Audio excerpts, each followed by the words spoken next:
Some stories are passed down as urban legends, some are warnings. This is one of those tales. Deep in the heart of a forgotten village in Nigeria, a curse lingers, one that begins with a whistle. No one knows when it started, but the elders warn never whistle after midnight. If you do, something will whistle back. The village, nestled between ancient forest and winding rivers, was a place untouched by time. The mud brick houses stood as silent witnesses to generations of whispered warnings. By day, it was vibrant with the sound of children playing and elders telling tales under the great baobab tree. But by night, the air was thick with caution. Doors were shut, lamps dimmed, and the wind carried an unspoken dread. Ola, a 22 years old university student, had never believed in such tales. He was visiting his grandmother's village in Osun State for the holidays.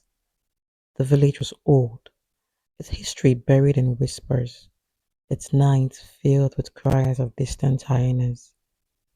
Ola was a city boy, accustomed to bright light and bustling streets. His return to the village was always a mix of nostalgia and boredom. He loved his grandmother deeply, but found the superstitions amusing. His cousins and childhood friends often spoke of the strange occurrences, people disappearing without a trace, whispers in the wind, shadows moving on their own. He dismissed them all as stories meant to scare children. One night, under the ancient trees, he and his friends sat on wooden stools drinking palm wine. The air was thick and the moon high, casting silver beams through the trees.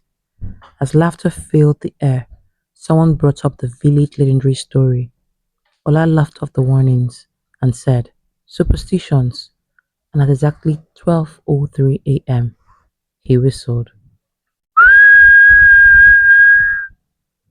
A sharp, playful whistle. Nothing more, but the reaction was immediate. His friends fell silent, their face draining of color. Ade grabbed Ola's arm, his fingers cold and trembling. "What have you done?" he whispered. Ola laughed. "Come on, guys. It's just a whistle." The night was still. Then it came, a slow, chilling whistle from the depths of the forest.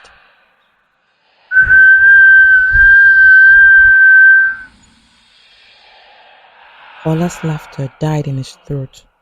His friends froze, eyes wide with fear. "Who did that? Who did that?" he whispered, but no one answered. The whistle was not an echo, it was a response. Panic set in. The group bolted, feet pounding against the dry earth. The trees loomed taller, their branches twisting unnaturally. The shadows seemed to reach for them, stretching beyond where they should. The village light felt miles away. Ola barely made it inside his grandmother's house before slamming the door shut. His breathing heavy, sweat dripping down his back. Outside, the village remained quiet, too quiet, but something felt wrong. At 3 a.m., he woke up to the sound of slow, deliberate footsteps outside his window, his breath caught in his throat. A tall, faceless being emerged from the shadows. It had no face, yet Ola felt its gaze pierce through him. It raised a long, bony hand and whistled.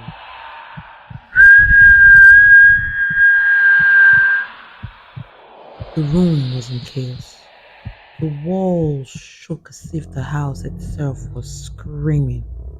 The air thickened, choking the breath from Ola's lungs.